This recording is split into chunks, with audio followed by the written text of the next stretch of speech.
desde perspectivas muy distintas. En los estudios filosóficos, por ejemplo, este fenómeno ha tenido un lugar importante desde la antigüedad, como en el campo de la mística. Filósofos y místicos de todas las eras han reconocido que para que la mente logre acceder a los aspectos más sutiles de la existencia y pueda realmente conocer lo que es necesario silenciar el pensamiento discursivo, conceptual o representacional. La atención por parte de los filósofos con respecto al tema del silencio se centra sobre todo en la filosofía del lenguaje, en la ausencia de la palabra y de la comunicación. Como afirma George Steiner a este propósito, cito: sin embargo, en ningún otro lugar como en la filosofía es tan pronunciado y tan sorprendente el abandono de la palabra. La filosofía medieval y clásica estaban embebidas totalmente de la dignidad y los recursos del lenguaje, de la creencia de que las palabras manejadas con precisión y la sutileza necesarias podían matrimoniar intelecto y realidad. Platón, Aristóteles, Tomás de Aquino son arquitectos de palabras que construían en torno de la realidad grandes edificios afirmativos, definidores y distintivos. Trabajan con fórmulas polémicas distintas de las del poeta, pero comparten con el poeta el supuesto de que las palabras congregan y suscitan percepciones relevantes de la realidad. Fin de cita. El filósofo intenta despertar al silencio estrepitoso del mundo mediante una palabra que exprese la inutilidad de cualquier pretensión de subordinar las cosas al hombre o el hombre a las cosas, según el pensamiento de Le Breton, hasta llegar a la visión de Wittgenstein, que en el tratado número 7 del Tractatus Logico-Philosophicus afirma, cito: sobre lo che non si può hablar hay que callar, fine cita. Y del poeta italiano Eugenio Montale, che afirma: la più vera ragione è di chi tace, la más verdadera razón es la de quien calla. También Susan Sontag, una de las intelectuales americanas más leídas y comentadas, hace hincapié en esta dicotomía, afirmando que no es posible concebir el silencio sin la presencia de los sonidos y las palabras, necesariamente interrelacionados. Para ella, y cito, el artista que crea el silencio o el vacío debe producir algo dialéctico, un vacío colmado, una vacuidad enriquecedora, un silencio resonante o elocuente. El silencio continúa siendo inevitablemente una forma de lenguaje, en muchos casos de protesta o acusación, y un elemento del diálogo. Fin de cita.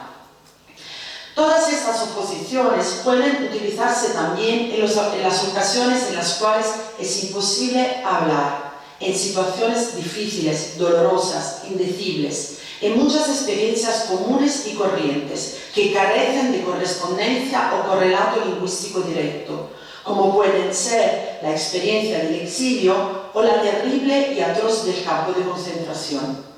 Theodor Adorno, en 1951, afirmaba en una de sus inscripciones más lapidarias y de mayor difusión que, cito, luego de lo que pasó en el campo de Auschwitz, es cosa barbárica escribir un poema. Fin de cita.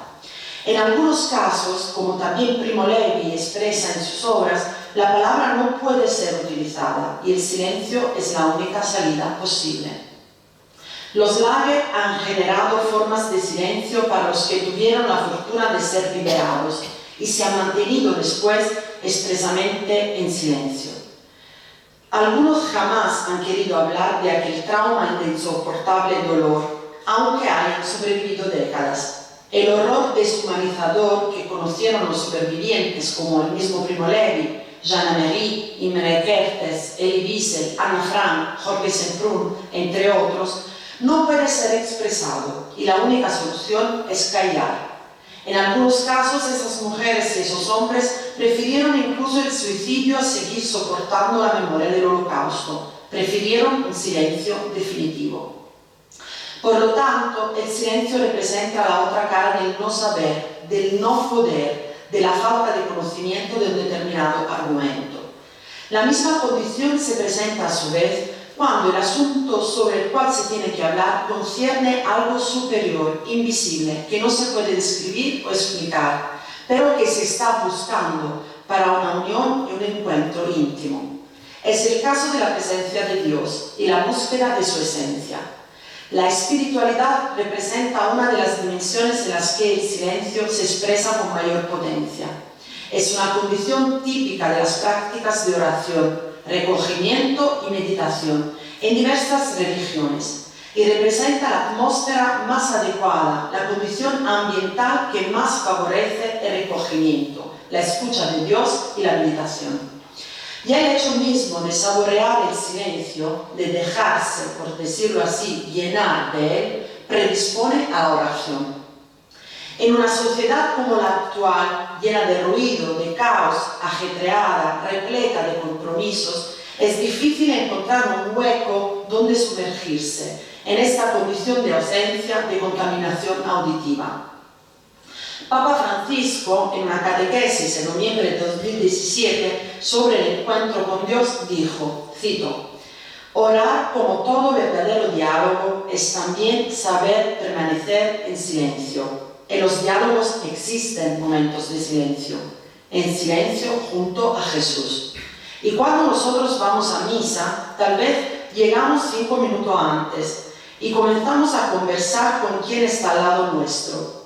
Pero no es el momento de conversar, es el momento del silencio para prepararnos al diálogo. Es el momento de recogernos en nuestro propio corazón para prepararnos al encuentro con Jesús. El silencio es muy importante. No vamos a un espectáculo, vamos al encuentro con el Señor y el silencio nos prepara y nos acompaña. Permanecer en silencio junto a Jesús y del misterioso silencio de Dios emerge su palabra, que resuena en nuestro corazón. Jesús mismo nos enseña cómo realmente es posible estar con el Padre y nos lo demuestra con su oración. Fin de cita. Silencio para prepararse al diálogo. Del silencio emerge la palabra de Dios. El silencio, de hecho, es el lugar del encuentro con Dios, del diálogo mudo, interior, sin palabras con Él. Y esto es el motivo por el que el rol del silencio es aún más importante en las experiencias místicas. Dios escapa a las palabras, a cualquier tipo de intento de verbalización de su esencia, pero al mismo tiempo es Él que llena este silencio, desvelándose, manifestándose. Le Breton, que en su libro El silencio revisa la relación mística-silencio en el Islam, el judaísmo, el hasidismo, el budismo, el zen, el hinduismo y en la tradición cristiana, afirma, cito, «El silencio es el idioma de Dios, pues contiene todas las palabras, es una reserva inagotable de comunicación. Al hombre se le invita a implantar el silencio en sí mismo, a sustraerse a las condiciones habituales de la conversación, para oír un discurso que no pasa por la fragmentación de las palabras. Pero la escucha del mensaje divino no es posible sin una inclinación propicia por parte del creyente, que se vuelve completamente disponible». Fin de cita. El hablar, no con las palabras, sino con el cuerpo, restablece una relación directa entre el mundo y el ser. Todo el cuerpo se expresa, entra en contacto con el ambiente y dialoga sin las palabras. Esta actitud es la que caracteriza la meditación, la práctica a través de la cual el hombre intenta alcanzar un bienestar mental y emocional, para calmar la mente, para encontrarse a uno mismo, para reducir la ansiedad o el estrés, o para entablar una relación, un diálogo con Dios. También en el ámbito literario, los escritores se han interrogado sobre el papel del silencio, en un arte que utiliza la palabra para expresarse, para existir. Nos encontramos otra vez frente a un oxímoron, es decir, la paradoja de hablar del silencio, representando con palabras la ausencia de palabras. El silencio es una presencia que habita en el lenguaje, que no solo lo posibilita, sino que lo hace florecer. El silencio ya no visto como el acallamiento, como el mutismo sin sentido, sino como otra forma de hablar, hablar sin palabras o sencillamente callar. En literatura el silencio es una constante. La literatura está hecha de palabras y de silencios, y el lector es una parte fundamental en la interpretación de las obras y por consiguiente en la significación de los silencios y de los espacios en blanco que existen en toda novela. Los personajes en las obras literarias se callan o algunas veces son escritores que no logran escribir, que sufren una falta de inspiración por un motivo u otro. También en la escritura, en los espacios en blanco de la página, se pueden entrever estos momentos de silencio, la ambigüedad, la falta de respuesta, la polisemia, el vacío, la angustia, reflejados en la escritura poética. El silencio se produce, pues, cuando no hay intención o hay imposibilidad de decir, no simplemente cuando no se habla, o cuando se busca algo más que el ruido de las palabras, de los sonidos. Así, la escritura literaria no sería más que un espacio donde el escritor practica el callar. Uno de los autores que ha practicado y sigue practicando el silencio en literatura es Pablo Dors, que puede ser tomado como ejemplo de la búsqueda de la falta de sonido, de paz, de quiete, de desierto. Este escritor es un sacerdote que se dedica de manera constante a la escritura. Desde 2000, cuando publica la primera obra, El estreno, hasta la última novela, por lo menos hasta hoy, Entusiasmo, que ha sido publicada en 2017. En estos pocos años ha publicado 8 novelas, una colección de relatos y 2 ensayos, y ha dividido su producción literaria en trilogías: la trilogía de la ilusión, del fracaso, del entusiasmo y del silencio. Esta última trilogía nos da la medida de la importancia que el silencio tiene para este escritor, que con el pequeño ensayo Biografía del silencio de poco más de 100 páginas ha superado los 100.000 ejemplares vendidos. En él, Dors habla de la meditación, disciplina que lleva practicando desde hace casi 10 años, explicando el proceso de vaciado y desnudo interior que le ha ayudado a cambiar su vida y a disfrutarla de una forma nueva. La meditación ayuda a mirar en el interior del propio ser, a convivir con él y a vaciar los pensamientos de experiencia. La motivación del éxito extraordinario de este ensayo, Dors la encuentra en la génesis misma de la escritura. Cito: yo creo que la clave de esta acogida es que este libro, esta palabra, ha sido precedida de mucho silencio, de cientos, de miles de horas de sentada en silencio. Y solo las palabras que van precedidas de silencio pueden hacer diana en el corazón de la gente. En una entrevista, el escritor afirma: hemos buscado a Dios siempre del mismo modo, en lo profundo de cada corazón. Así ha sido hace 1000 años y sigue siendo ahora. Por mucho internet que haya, no es posible el descubrimiento de Dios sin el silencio. Sin el silencio no hay Dios. Juan de la Cruz lo diría de manera aún más rotunda: Dios es el silencio en el que resuenan todas las cosas. Fin de cita. La potencia sanadora del silencio, como la define en su biografía, es fundamental para encontrar un refugio, un momento de paz en la vida cotidiana. El silencio no tiene nada de particular. El silencio es solo el marco, el contexto que posibilita todo lo demás, dice Dors. Silencio además llega a ser sinónimo de desierto. En la otra obra de la trilogía, El amigo del desierto, el protagonista Pavel hace experiencia de meditación y silencio, y esta serie de encuentros y de viajes le llevan a cambiar el rumbo de su vida. En él se puede encontrar el alter ego del escritor, que vive en sí mismo 2 condiciones fundamentales: el silencio y la palabra, la espiritualidad y la literatura, el sacerdocio y la novela. La dicotomía de la que se ha hablado se vuelve prepotente y este escritor la personifica de manera excepcional. Pavel afirma en el interior de la novela: estaba aprendiendo a hacer desierto dentro de mí. Debía escribirlo todo antes de que el silencio me robara las palabras. Fue escribiendo como me di cuenta de que el desierto no es un lugar apropiado para tomar decisiones, como tantos aseguran, más que para resolver problemas. A lo que el desierto ayuda es a mostrar la irrelevancia y hasta la ridiculez de los mismos. Fin de cita.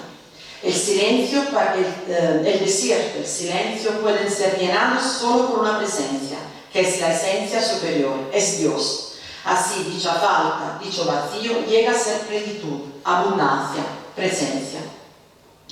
Pablo II logra representar literariamente y con su vida la posición que engendra el silencio, dando una importancia fundamental a su función de medio donde buscar a Dios y encontrarlo.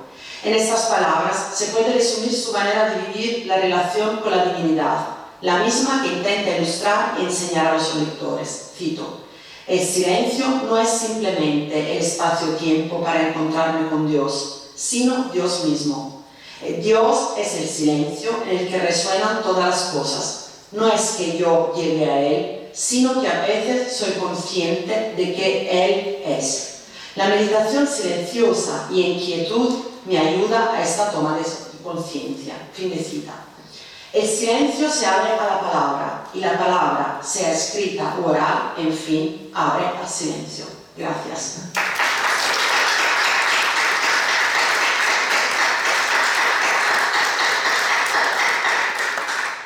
Muchísimas gracias, aunque vamos mal de tiempo, pero creo que puede haber alguna pregunta de alguna intervención. Aquí tenemos el micrófono, tenemos una azafata para llevarlo. Bueno, si tiene una pregunta la hago yo. Entonces, bueno, se me ocurren muchas, pero voy a hacer una porque no tenemos mucho tiempo, pero de la comunicación de Juan Gallego, claro, cuando se habla de que el referente en la poesía religiosa está como ausente o vamos, que no es compartido, yo creo que habría que distinguir entre poesía mística y poesía religiosa, ¿no? Porque si la poesía mística es transmitir una experiencia de Dios, está claro que esa experiencia es única e irrepetible, ¿no? Pero si en cambio distinguimos entre